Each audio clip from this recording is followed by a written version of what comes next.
Everyone, and welcome to Finding Flow, where we're going to be diving into the real stories behind how founders, leaders, and operators find the momentum and build success on their own terms. Today, I'm excited to welcome Vicki Sorensen, the global head of customer success at Tynes. Vicki has built an incredible career leading customer success initiatives at some of the world's top companies, including Salesforce and BMC Software. She's passionate about empowering teams, building strong customer relationships, and leading with authenticity. So, in this conversation, we're going to explore her journey, lessons from scaling multi-million dollar portfolios, what it takes to build a high-performing team, and how she stays centered personally and professionally. So, welcome, Vicky. Thank you, Kyle. I appreciate the intro and the setup. Very good to meet you. Great to meet you too. So, let's start at the beginning. Could you share a bit about your journey? So, what first drew you into the world of tech and customer success? Oh my goodness. Okay, so great question. I'm going to rewind back several decades. I was introduced into tech as a job in college, as a matter of fact, with a company that had a really scientific time sharing corporation, was what it was called, STSC. And back then they were selling time on the mainframe.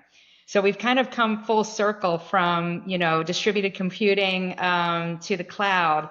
And throughout that journey, I had an opportunity to work with, varying different enterprise application companies throughout my career.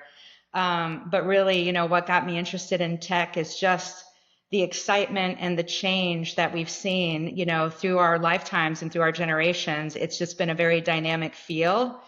And I love the application of technology. I mean, really, in just making our lives better. Okay, great, great. And also with finding flow, I'd love to explore how leaders tap into their best performance. So, how do you personally define being in flow in your life and in your career? Yeah, it's a really interesting question, and I think something that I'm continually working towards.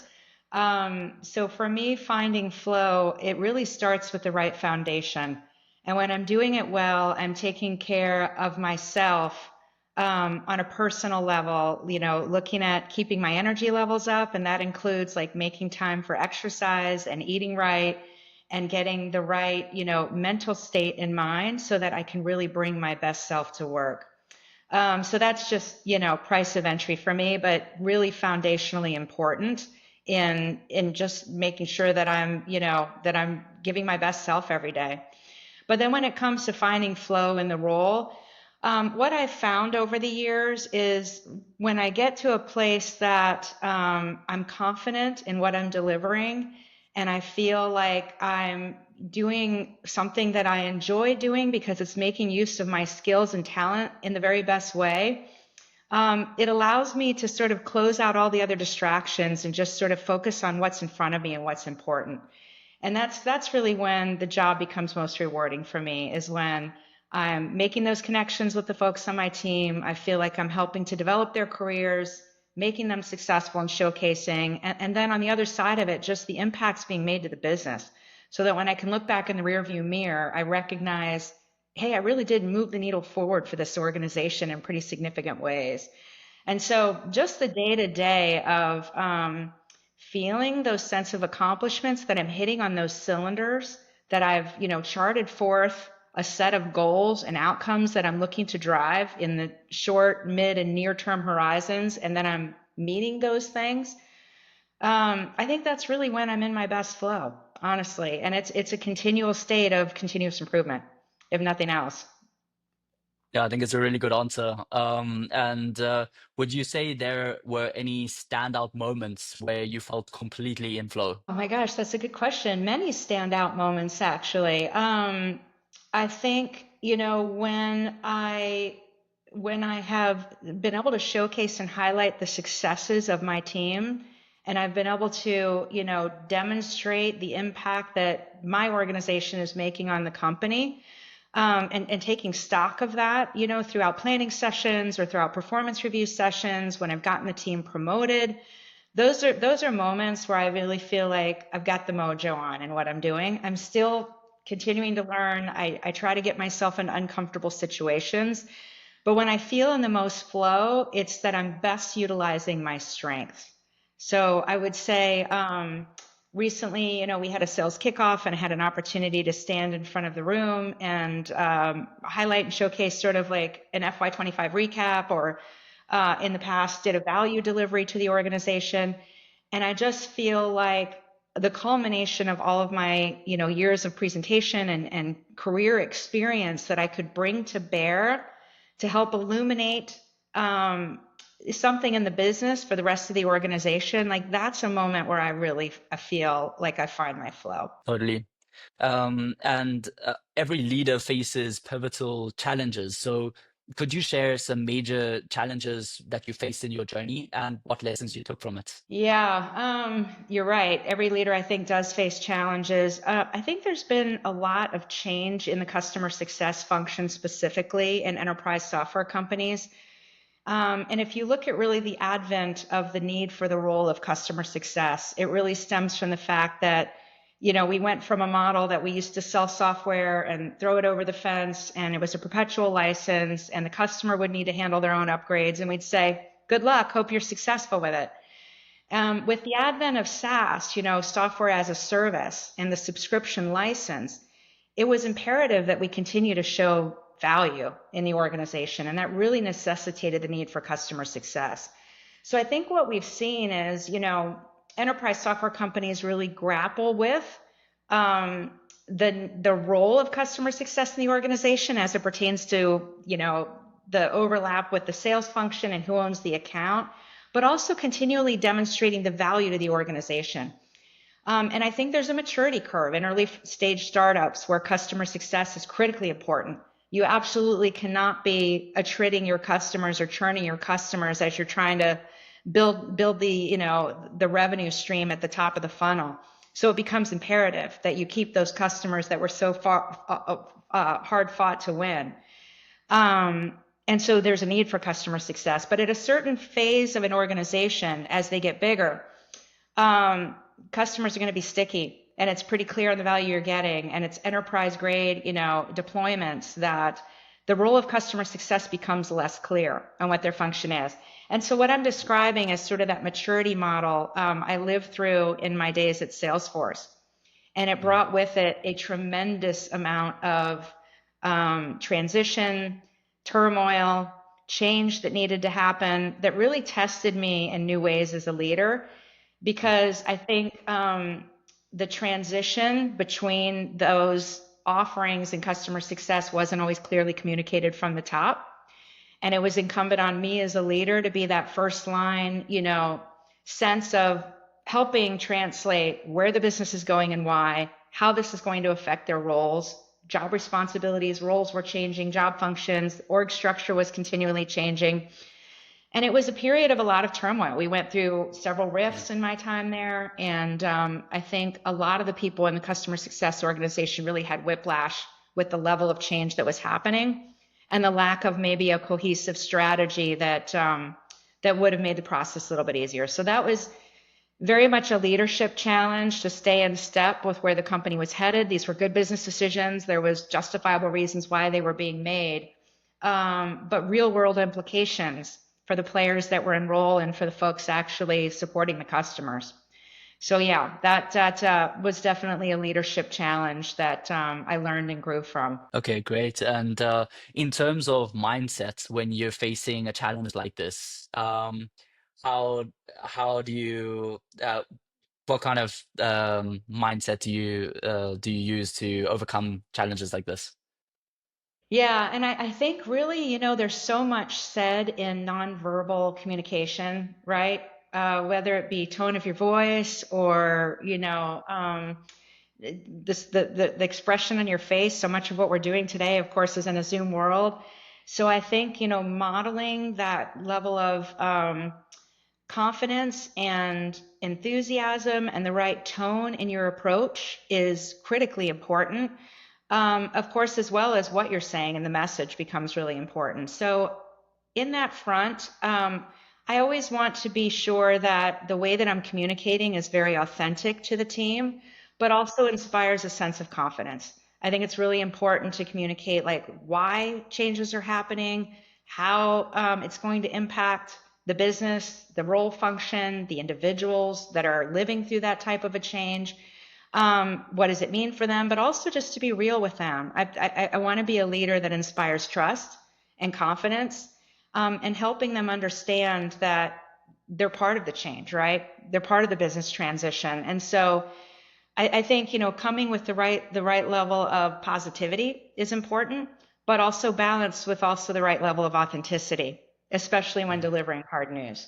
So that's the mindset I come in with, is just how can I clearly communicate the why behind something, help them understand the framing around it, what the ramifications are to the business, and then inspire the confidence that, this is a safe circle to ask questions, and I'll be as authentic as I absolutely can be. I think it's really great what you're saying. I think it's good advice to balance that authenticity with positivity. Yeah, that's really, really good. And I suppose, have you had any major shifts in your leadership approach? Maybe due to a challenge or something that you've learned, or have you changed your mind, I suppose, about something during your career? Yeah, I think early on I was a people pleaser, and I wanted the team to like me above all else, right? And I wasn't necessarily good at driving, high performant teams. And I think it's sometimes just a matter of like, not underestimating, what the folks that work for you can do. They know the business better than anyone, being on the front lines and on the grounds. And so it's like having trust and confidence in your overall strategy and your vision for what can be done in the organization, and then setting the bar and empowering your team to raise to that bar. And that's really a transition that I had to make between being in the trenches as an individual contributor, knowing the job function and wanting to be one of the team, if you will, and wanting to be liked by the team, to really Yeah. transitioning into leading the team, setting the state and the vision, setting those clear goals, and then empowering the team to raise um, to those standards, and then celebrating their wins. And when we talked about finding flow in the beginning, that's really where I find my flow. It's in celebrating those teams' wins and seeing the teams like blossom, and the folks that work for me develop in their own careers as young professionals. Totally. A long time ago, I was doing martial arts. I was doing taekwondo, and I had two different coaches. And the one coach was kind of trying to make us all look good and trying to, it was almost like a people pleaser. And then the other coach was quite strict and hard on us and pushing us. And we just felt so much growth. And then when we went to compete, we actually noticed such a difference with how well we were performing. So yeah, it's to A celebrate the fantastic actual victories. example. It's yeah, to Yeah, celebrate you're those victories is so capable. You're important. capable of more than you think you are. Really, that's a fantastic example. And a lot of time, it's just confidence building, right? Is Mm. we as Yeah, believers believe in our people and are there to say, "You've got this," right? And I'm here to yeah, support you with any help that you need. But you know how to do this. You can do this, mm, and yeah, really, like, just celebrating those wins and believing in them and helping to inspire confidence. But paired with that has to be clear communication on what the expectations are and what good looks like, and then just allowing the team to cross share those wins, because there's a lot of like pockets of really great work being done, not only across your own teams but in other teams. So how do you unlock that to inspire as well? And I yeah, think that's something a totally. good leader does, right? Look to showcase other areas where you can call out great work being done. Mm. Okay, and I also wanted to talk about you've built and led some impressive teams at Times and Salesforce. So when it comes to building high performing teams, what principles or approaches do you focus on? I think again, what it really starts with is a clear vision. But it's always going to be an iterative process as well. So as you're going about, setting that vision and evolving and adapting that as the business is changing, a very clear communication and definition of the framing around why do we need to do this? Why is it important? Why does it impact the business? But also soliciting the direct input. You don't do that in a vacuum, right? So the team needs to feel, the folks that work for you need to feel like they have a voice in setting that direction as well. And they absolutely do. So, as I'm looking at my yearly OKRs, my objectives, the Yeah. organization, that's as a result of direct feedback that I'm hearing on, how can we better service our customers? How can we make an Yeah. impact in our expansion numbers? How can we impact our net dollar revenue retention? How can we be more effective in our roles? How can we speak more to value? And those types of things that I hear from the team, either in terms of what's being done well or what might be lacking, really then become the foundational basis to shape where I want to put the focus on for the year. And then once I have that vision, it's communicating that down into operational initiatives that then drive towards the outcomes that we're looking for. And I think that is one of my, key strengths is being able to see things strategically, but then break them down into tactical work streams to actually execute against those things, putting in programs and assets and work streams that actually get those things off the ground so that the folks on my team have the right tools and the right, the right knowledge and the right information to be able to execute according to the plan. Totally. And what would you say separates a good team from a truly great one in your view?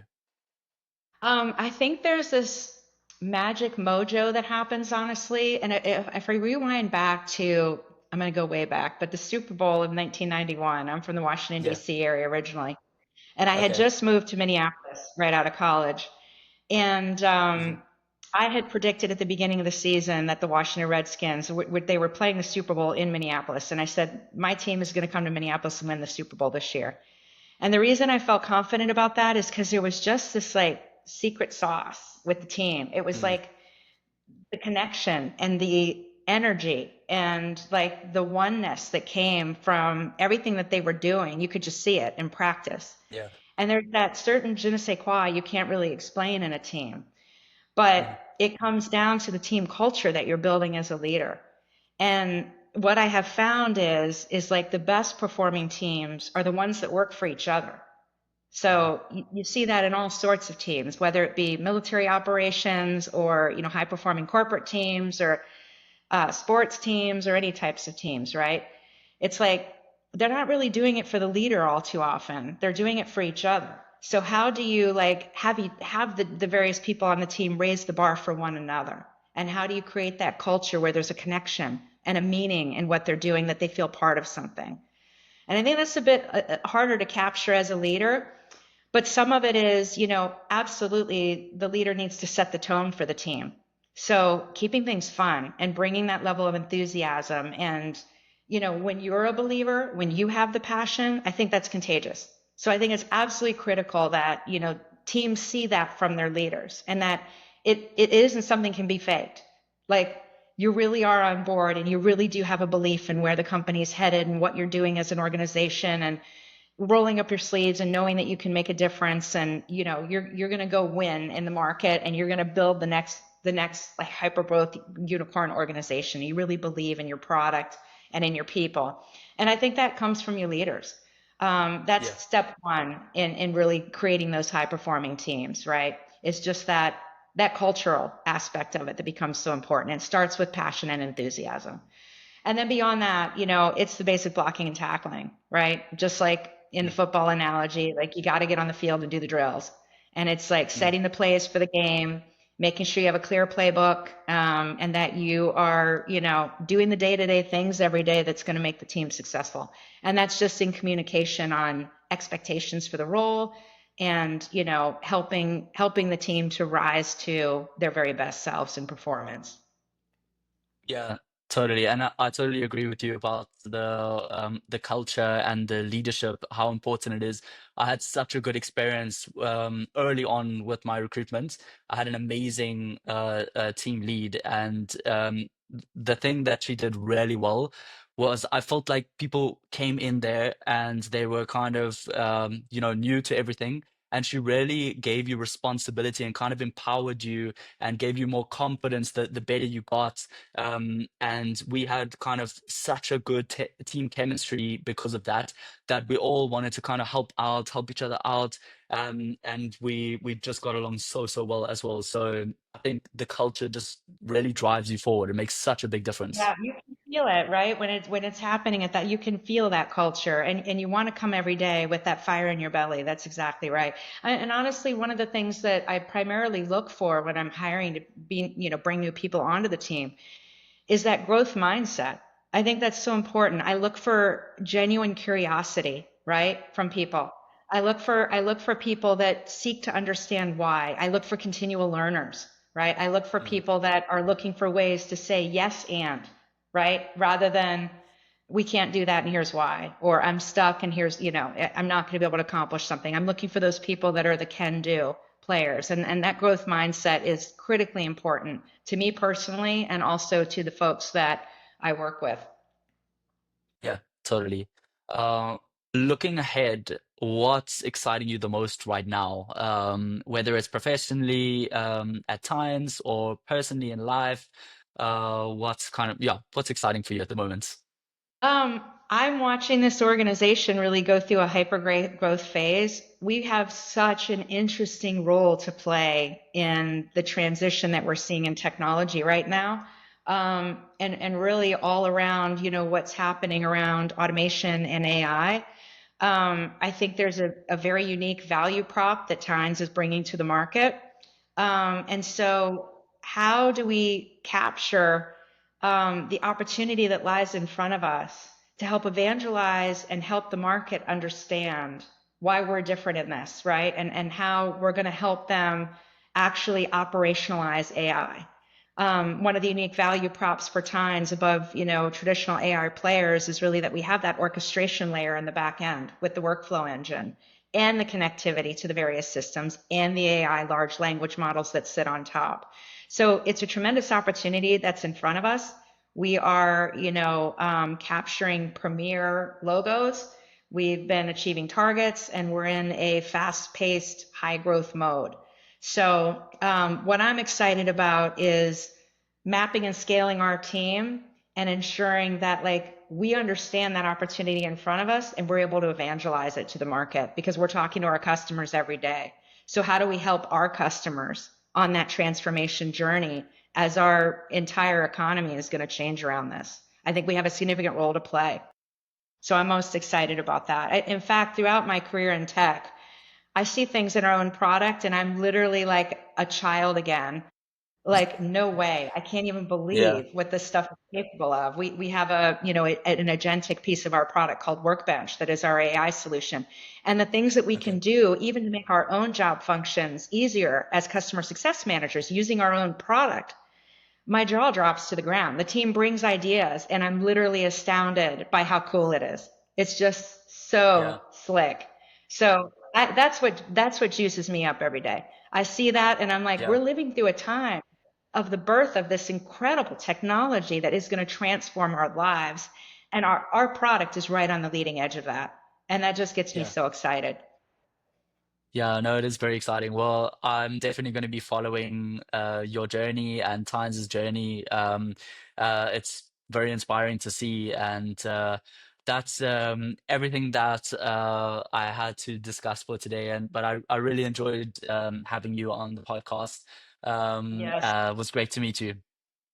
Thank you, Kyle, so much for allowing me to participate in your podcast. I'm wishing you much success and cheering you on as well. So I appreciate the opportunity to come share some thoughts. Thanks so much, Vicky. See you. All right. Have a good one.